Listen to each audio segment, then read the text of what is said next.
exclusive for the people of Manila. Direktang mensahe ni Yorme sa mga mamamayan ng kapitolyo ng bansa.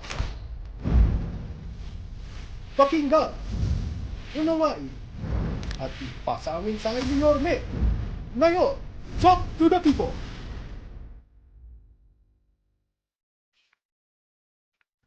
Hi, magandang tanghali po mga kababayan ko sa lungsod ng Maynila. Ay sana po'y nakapananghalian na kayo. Kamusta po sa ating mga batang Maynila, mga nanay, tatay ko at ang aking pinakamamahal na mga lolo't lola. Ito po ang inyong lingkod, si Yorme sa Talk to the People. Ito po'y programa ng Manila Public Information Office kung saan dito po namin isinasaad ang mga impormasyong mahalaga, napapanahon, tungkol sa mga naganap, nagaganap, at magaganap sa ating lungsod. Muli po, sana'y nasa mabuti kayong kalalagayan, lalo ngayon na ay pumapasok na po. Halos araw-araw, makulimlim, may ulan, may ambon, bumubuhos ang malakas na ulan. At ito po'y nagdudulot ng panganib sa ating kalusugan. Una, sa baha, no? Yung mga leptospirosis, and so on and so forth. But ako po ay nag-live ngayon dito sa City Hall upang manawagan. Ayon na rin sa mga doktora natin o mga scientifico na may mga datos po tayong nakita na bagay na malaman ng taong bayan upang tayo makaiwas, makapaghanda. No? Mga kababayan, ayon po kay Direktor Grace Padilla, ang head po ng Manila Health Department ng siyudad ng Maynila at ng ating mga doktor. May lumalaki pong impeksyon sa ating komunidad. In fact, kanina pong umaga during our regular directional meeting or what you call the HEDSHO, no, ay medyo nag-uptick po yung influenza-like illness. No, yan yung mga trangkaso, ano? Kung di ako nagkakamali, ubo, pagsipon, and so on and so forth. Meron din tayong mga na-kumpirmang COVID-19, pero nasa manageable level naman, no? At ligtas naman po sila. Pero ito kasi, maaari po itong lumaganap kung hindi po tayo mag-iingat. Ito po yung tinatawag na wild diseases ngayong tag-ulan. Wild, waterborne diseases, influenza, leptospirosis, and dengue. At nasa screen po ninyo yung mga numero. Pag-iisipin niyo po medyo maliit, pero kami po kasi pag nagkukumpara ng datos, medyo kakaiba yung paglago, bagay na panahon na para ipanawagan sa mamamayan. Ano po ang mga simpleng bagay na gagawin natin? Ay dalasan po natin ang paghuhugas ng kamay. Ito po ayon na po no, sa mga doktor natin or espesyalista. Kung kayo po may sakit, iiwas ninyo ang inyong sarili sa inyong mga kaanak para naman po hindi na to maisalin. Uminom mo kayo ng mga vitamina, lalo na mga vitamin C. Kasi yung influenza po ay ano po yan proper care lang ang pwedeng itugon dyan. No? At mga gamot, of course. But yan naman madali namang magamot. At saka iwasan po natin, ito hindi ko po alam kung paano po natin gagawin.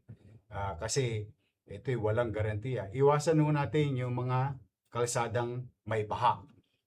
Yan nga po isa sa mga challenges ng ating bansa ngayon dahil marami talagang nakararanas ng pagbaha. Hindi lamang po dito sa Maynila. Ngunit, ito naman po bago pa ito mangyari itong mga ito, nakapaggayak na po ang Maynila. Meron na po tayong mga doxycycline o doxycycline o kung naman po, doxycycline. Available na po yan dito sa City Hall, sa mga ospital at health center. Pwede na po kayong kumuha niyan. Over the counter po yan. Pwede nyo naman po magamit bilang proteksyon kung kayo na-expose sa mga baha. No? Para maiwasan natin yung pagkakasakit or infection na Tama ba ako? Leptospirosis. Oo. Ngunit may isa pong simpleng bagay na nagawa natin together. O ibig sabihin, tayong lahat ay pamilyar na ginawa natin for so long. No? Hinikayat ko po kayo at pati ng ating mga doktor at espesyalista hanggat maaari ay magsuot ng mask. Ayun. Kung kakayanin lang naman, no? Kung hindi magiging discomfort sa bawat isa, we prefer that everyone should wear mask. No? Ito po hindi naman requirements, no? Baka magkaroon ng kalituhan. Hindi po siya required, but we prefer each and everyone, in as much as we can, to wear mask, lalo na kung tayo nasa enclosed area. Ano-ano po yan? Mga shopping mall, opisina, or workplace. No? Kasi nakakulog. So, para po maiwasan ang pagkakahawa-hawa.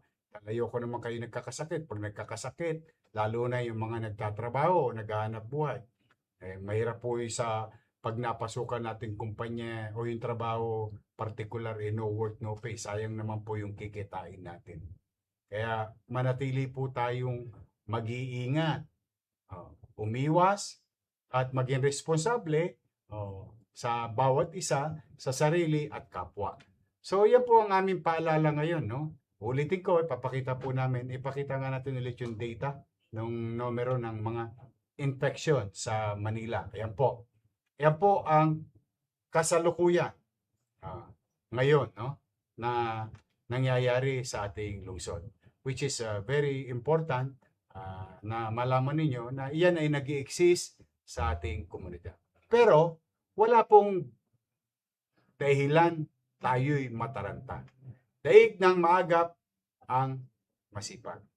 Inaagapan ko lang, habang tayo'y nakagayak naman nakapaganda na sa ating mga healthcare institution or primary healthcare at sa ating mga ospital. So muli, mga nanay tatay ko, mag-iingat kayo, mga batang Maynila, mag-aral kayo maigi. Sa mga minamahal kong lolo't lola, sumilong kayo, ha? Huwag po kayo magkakasakit. Mahal na mahal ko po kayo. For the meantime, I love you. I love you. For the meantime, hanggang dito na lamang po muna.